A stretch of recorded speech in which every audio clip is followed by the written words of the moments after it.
Bonjour et bienvenue dans un nouvel épisode de mon podcast sous l'auspice des muses. Je suis Céline de la Célinatech et aujourd'hui on se retrouve pour un épisode un peu spécial, n'est-ce pas? J'ai toujours rêvé de dire ça. La raison de cet épisode spécial, c'est parce qu'en fait j'ai essayé de le tourner déjà, sauf que c'était un immense coup de gueule, du coup très haché et très, incompréhensible. Je partais dans tous les sens d'un coup. Donc ce que j'ai fait en fait, c'est que exceptionnellement je me suis fait un espèce de plan à suivre et donc on va essayer de faire ça ensemble, de suivre un petit plan et comme je suis en colère, je vais sortir des trucs de sachant, donc des références, des machins, des bidules et écoutez, sachez que si moi j'ai pu comprendre ces références et pu les lire et les mettre en place dans ma vie, c'est que tout le monde peut le faire, ok? Parce que moi du coup le savoir sachant c'est pas un truc que j'arrive à retenir correctement. Les noms des concepts, les noms des gars, machin bidule, c'est la galère. Là je viens de passer 10 minutes à rechercher le nom du gars qui écrit la théorie dont je vais vous parler dans cet épisode, donc clairement voilà, ça va aller et je vous promets que vous aussi vous allez pouvoir vous la péter dans des cocktails avec les références que je vais vous donner. Voilà. Allez, c'est parti. Aujourd'hui, je vais vous parler d'un truc qui va revenir très souvent dans ma vie, je pense. Parce que du coup j'ai le malheur d'avoir l'ambition de gagner de l'argent. Alors oui, j'aimerais gagner de l'argent, attention, avec deux métiers qui sont, mais alors, loin des considérations de la société en ce qui concerne les métiers qui ont le droit de gagner de l'argent. Voilà, pour faire simple. Parce que j'ai fait l'erreur monumentale d'allier le coaching, qui est un métier qui n'a pas encore été, réglementé. La culture métier, elle n'existe pas profondément. Il n'y a pas de diplôme de coach. Enfin, si, il y a des diplômes de coach reconnus par l'État. Je vous invite à vous renseigner sur l'ICF. En gros, l'ICF, c'est the certification à avoir si vous voulez avoir quelque chose qui valorise votre métier de coach. Mais voilà, le problème du coach, c'est que c'est un charlatan. Voilà, c'est un charlatan qui fait de la manipulation sur les gens et qui, en gros, fait de la... qui est décrié parce que malheureusement non, puisque voilà, il extorque de la clientèle aux vraies personnes qui ont fait des vraies études sur la psychologie humaine, machin et tout, qui sont beaucoup plus adaptées à faire ceci. Alors, disclaimer, nous autres, les coachs, nous ne sommes pas thérapeutes, effectivement. Alors, je sais qu'il y a des thérapeutes qui s'énervent quand on utilise cette métaphore. Eh bien écoutez, navré de mon ignorance totale, mais cette métaphore marche avec les gens. En fait, nous, ce qu'on aime bien dire, les coachs, enfin, je veux dire, c'est une métaphore que j'ai pas inventée toute seule dans ma tête, totalement débile, mais c'est une métaphore que je tire d'une autre coach que je respecte à un point, mais alors vous pouvez pas savoir, enfin pour moi elle est plus légitime que la plupart des gens sur ce monde, enfin bref. Il y a cette métaphore la différence entre une thérapie et un coaching. La thérapie étant, alors matérialisez-vous un sac poubelle. Dans ce sac poubelle, il y a des trucs dedans. Voilà, le thérapeute ouvre le sac poubelle, regarde ce qu'il y a dedans. Voilà. Et alors, je ne vais pas aller plus loin parce que quand je vais plus loin dans ma métaphore avec plus de détails et tout, on m'engueule. Donc voilà, on s'arrête là. Le thérapeute, il ouvre le sac poubelle et regarde dedans. Le coach, il prend le sac poubelle, il le jette là-bas au loin et il dit « maintenant on va là-bas ». Voilà. Voilà, donc là, normalement, la plupart des gens qui font des études de psychologie, soit sont en train de m'écrire un commentaire de hater, soit sont partis. Tant mieux. Ok, pour info, je ne lis pas les commentaires, donc c'est pas la peine. Perdez pas votre temps, allez vous plaindre ailleurs, quoi. Je vous l'avais dit que je suis un peu en colère ou pas Bon, je me calme. Pour moi, il y a vraiment des avantages différents à faire un coaching et à faire une thérapie. Et en tant que personne j'ai été élevée dans un milieu qui, ok, dévalorise la psychothérapie, dévalorise les psychologues. J'ai été élevée effectivement dans un milieu social où aller chez le psychologue, c'est être fou. Parce qu'en fait, malheureusement, dans notre catégorie socio-professionnelle, nous n'avons pas les sous de nous payer une thérapie. Donc il faut vraiment que ce soit très grave pour aller faire une thérapie. Et puis éventuellement, si c'était remboursé par la Sécu, ce serait mieux. Enfin bref. Voilà. Donc je peux comprendre que, en fait, moi, j'ai aucun savoir sur la psychothérapie. Et en fait, justement, quand mes clients ne sont pas adaptés à suivre un coaching parce que clairement, ce qu'ils vivent, ça relève du domaine pathologique et que, moi, je peux rien faire là-dessus, quoi. Et ben, je les envoie chez une psychologue, enfin, chez un ou une psychologue ou un psychothérapeute ou n'importe quoi. Enfin, vous voyez, genre, ces gens-là qui ont des diplômes, les diplômes j'en ai rien à foutre, mais qui ont du savoir sur le cerveau et qui ont du savoir sur la pathologie que le patient est en train de rencontrer. Voilà, donc le coaching, donc premier élément pour lequel je ne devrais pas vouloir de l'argent parce qu'en fait j'ai pas de trucs qui me valent, qui légitimisent le fait que je suis capable d'accompagner quelqu'un dans son propre cheminement. Ouh là là, en fait, il y a un grave problème dans la société de valorisation et de légitimisation des choses parce que, est-ce que vous trouvez ça normal ? Regardez typiquement les psychologues, excusez-moi, mais ils sont pas remboursés par la Sécu. En quoi ils sont plus légitimes qu'un coach qui n'est pas non plus remboursé par la Sécu en fait. Je vois pas. Alors après il y a des gens qui vont me dire bah ouais mais il y a des chercheurs qui ont bossé sur ça et qui ont créé une culture de recherche autour de ça et des théories qui fonctionnent et puis du vrai savoir, de la vraie légitimité du sachant. Ok. Sauf qu'en fait le problème avec ça c'est que ça marche dans votre hiérarchie de légitimisation du savoir, c'est-à-dire que moi, dans la mienne, j'en ai rien à foutre, en fait. C'est-à-dire que moi, la raison pour laquelle je suis jamais allée voir un thérapeute, c'est parce que, justement, moi, j'avais des grosses pensées limitantes qui me disaient, bon, putain, le mec, la psychologue et tout, il connaît tout du cerveau des gens, et en fait, il fait de la grosse manipulation, et ça se trouve, il fait en sorte que tu sois assez malheureux pour faire moult séances, comme ça, tu payes 60 € ou je sais pas combien pendant des années et des années et tu vas jamais mieux, quoi. Ça, c'était ma pensée limitante. Ce n'est pas la réalité et aujourd'hui, ce n'est plus du tout ce que je pense d'une psychothérapie parce que je sais que sinon, il y a encore des franchement, si vous êtes encore là, les psychothérapeutes qui m'aiment pas, waouh, vous êtes... je vous remercie pour votre ouverture d'esprit et d'être capable de m'écouter alors que je vous hérisse comme ça, là, waouh, bravo. Chapeau bas. Mais c'est pas la peine de m'écrire un commentaire de hater parce que je sais que la profession elle est contrôlée. Apparemment vous avez une police des psychologues qui, dès que vous faites un truc qui va pas, arrive et vous fait passer par la porte des étoiles et vous finissez votre vie dans un autre monde, si j'ai bien compris. Bref. Pour le coach, effectivement, je ne crois pas qu'une police des coachs existe. Je suis désolée. Parce que pour le moment, comme je disais, c'est pas un métier qui a été qui est devenu légitime au point d'avoir sa propre police. Voilà.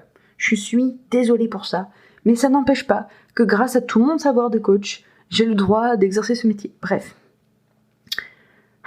Les gars, il y a des gens qui vendent des maisons alors qu'ils savent même pas comment ça marche une maison.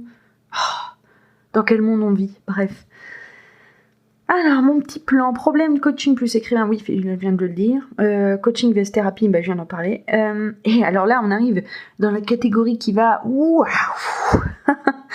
Si vous n'avez pas envie de finir en colère, partez tout de suite, mes amis. Bref, je vais vous parler de pourquoi les écrivains sont des êtres humains comme les autres qui ont le droit d'avoir des sous par rapport à leur profession et qui, contrairement à la légende, ne vivent pas d'amour, d'eau fraîche et de passion débordante. Voilà. En fait, dans cette vie, alors là, attention, je parle en tant que personne qui a un master professionnel métier du livre et qui a suivi pendant tout un semestre un cours de sociologie des professions axé sur les professions culturelles. Voilà. dispensé par Cécile Rabot, sociologue de son état. Voilà, si vous voulez avoir toutes les refs. En fait, le problème avec les écrivains, c'est que c'est un groupe de personnes qui est divisé, on va dire, en 3.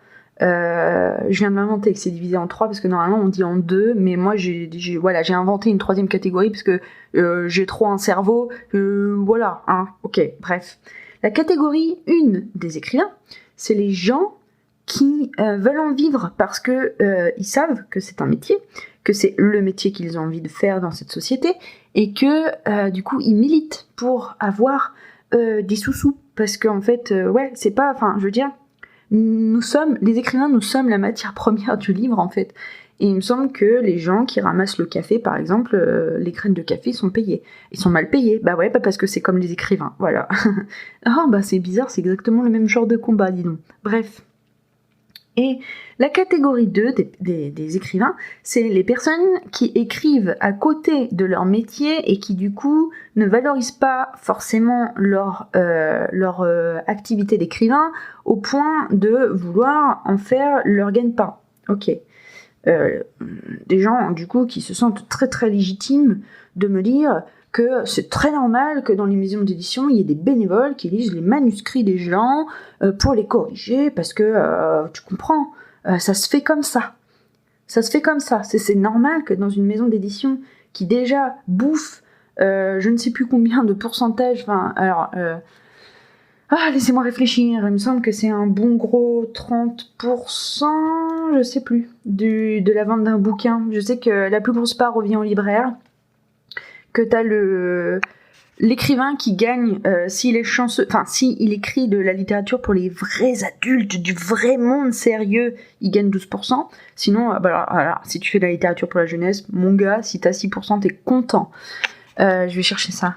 Graphique, vente, livre.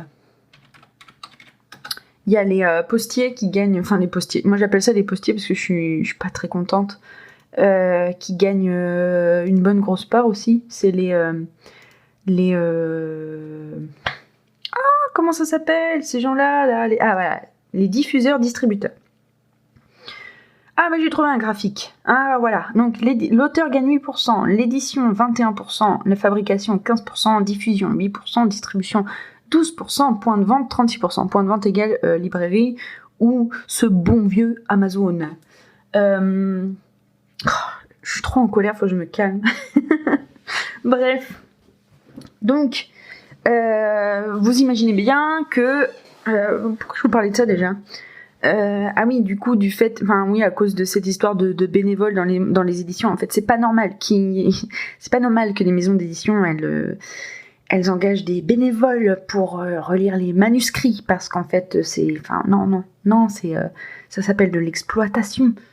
Et moi, on me dit que je fais je sais que j'ai une copine à qui on a dit qu'elle faisait de l'exploitation parce qu'elle vendait une formation pour contrer ses peurs, et que du coup le fait de faire de l'argent sur la peur des gens, c'était de l'exploitation.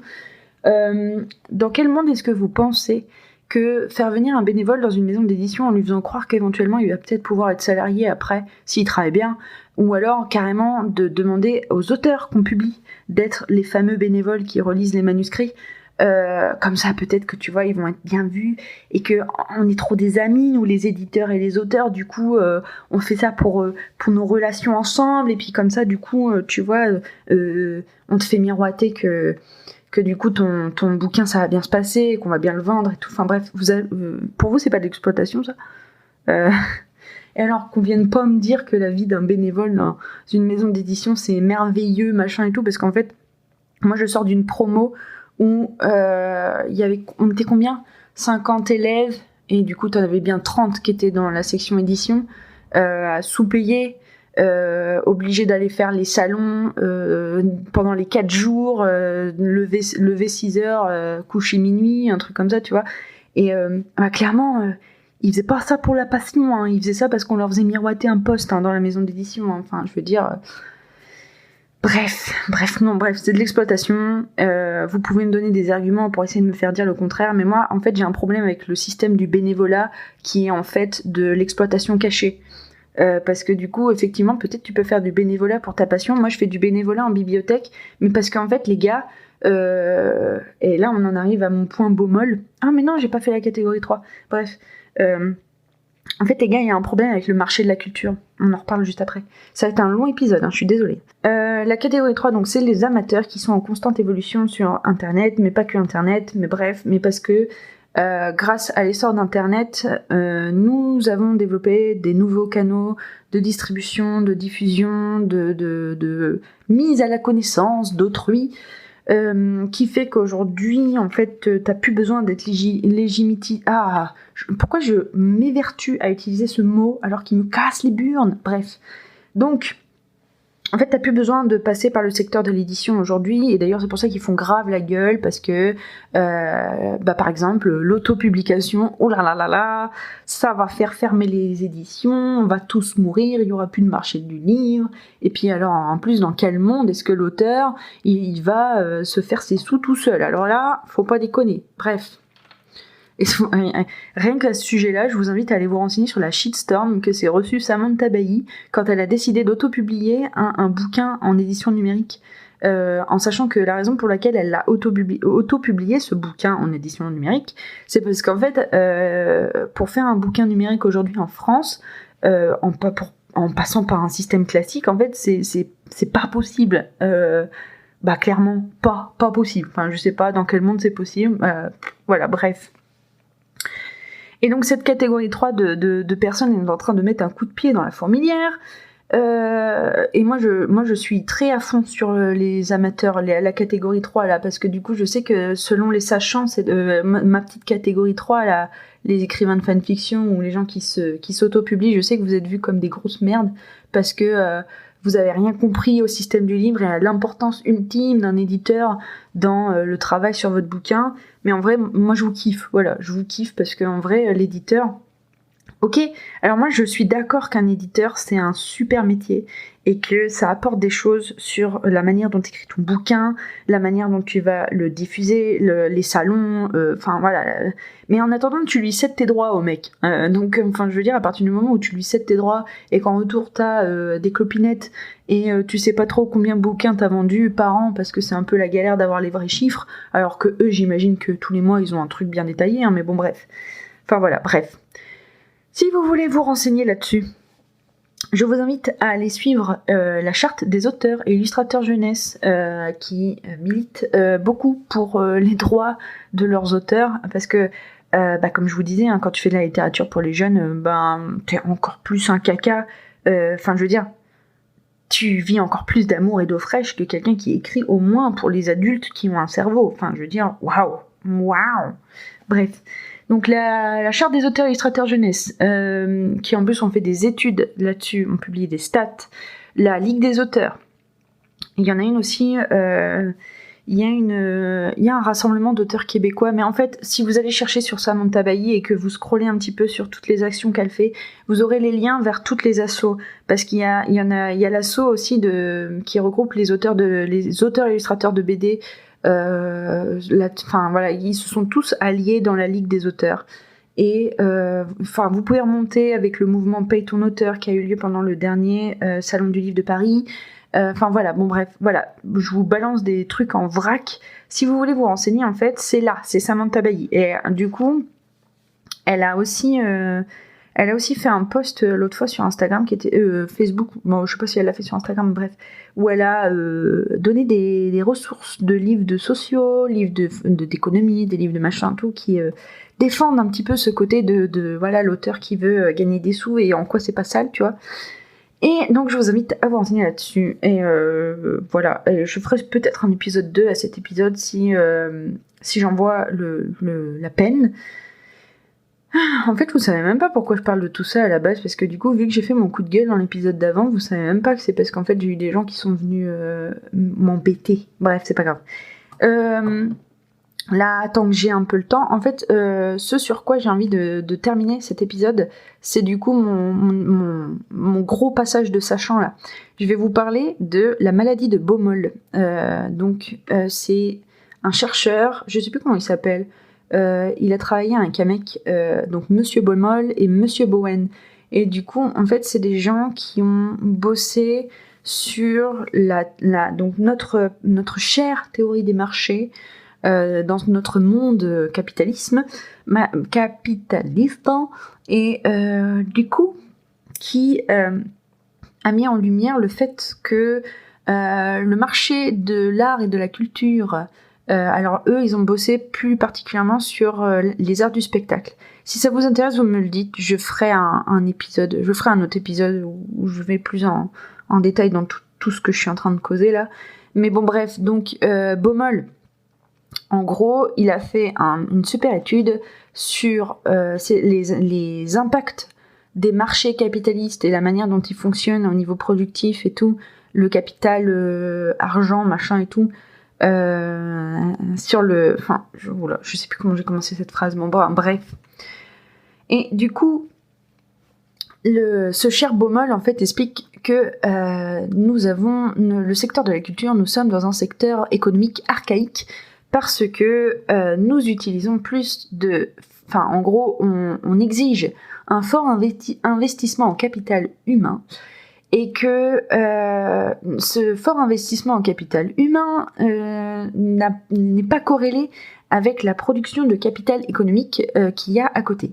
Donc, en gros, Baumol écrit tout cet article-là pour dire en gros que dans une société,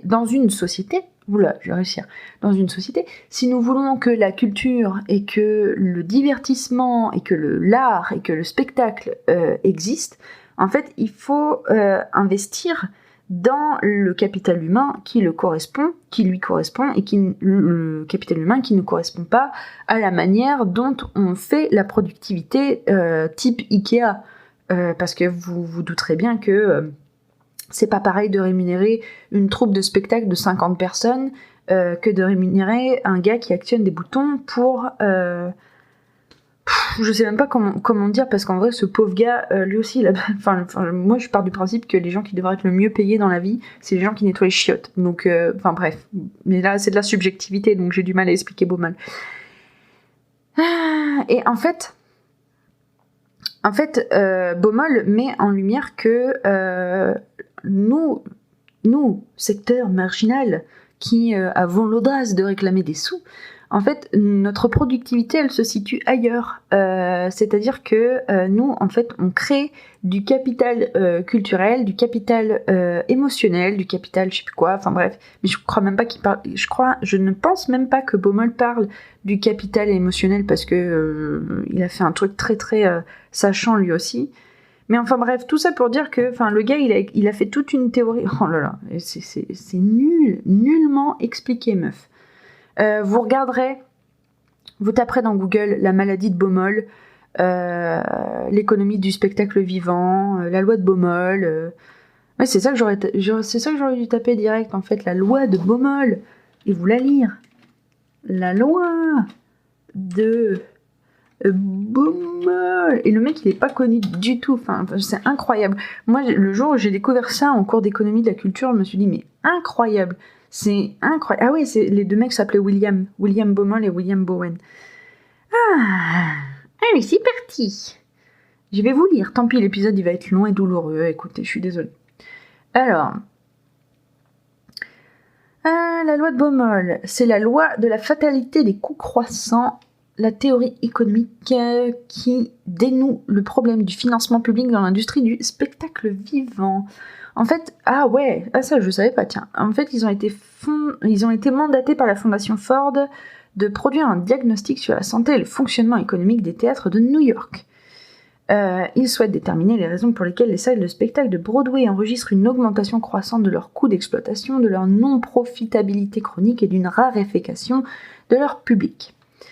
Selon cette loi, l'économie en concurrence pure et parfaite est modélisée en deux secteurs. Le secteur progressif, qui se caractérise par une forte progression des gains de productivité, une forte intensité capitalistique ainsi qu'un haut niveau des salaires. Le secteur archaïque, qui se caractérise à contrario par une faible progression, voire une stagnation des gains de productivité, une faible intensité capitalistique ainsi qu'un bas niveau des salaires. En gros, l'économie, donc le bien culturel, se développe dans le secteur archaïque, et donc si on veut créer de la productivité en termes de, de nombre de personnes qui vont au spectacle, eh bien, il faut investir plus dans les gens. Voilà. Je lis l'article, Bitef. Ouais, voilà, le gars, en gros, il dit... Enfin, en gros, la théorie du mec, c'est qu'il faut payer les gens qui font des spectacles parce que ça sert à rien de les remplacer par des robots. Parce que du coup, ça sert à rien, en fait. Ça nique tout. Et que du coup, si on veut avoir de la culture dans une société, bah, faut investir dedans. Et donc... tout ça pour dire que, voilà, en fait, moi je pars du principe que mon travail mérite salaire et que, en tant qu'écrivain, j'ai pas envie de vivre.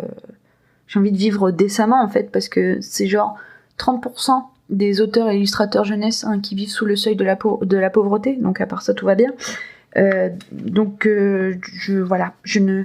Je ne suis pas d'accord avec le fait qu'on me dise que je devrais faire mes activités de manière bénévole parce que je ne suis pas légitime à le faire. Et je ne suis pas d'accord avec le fait que dans le secteur de l'art, de l'écriture, machin et tout, on devrait tout faire de manière bénévole parce qu'il n'y a que J.K. Rowling qui a le droit de gagner des sous, évidemment, en tant qu'écrivain, et les éditeurs, voilà. Ce fut une conclusion fort amère, n'est-ce pas, mes amis ? Je vais réécouter cet épisode parce que je sais pas si je vais l'assumer, mais je vais essayer de me forcer à le publier.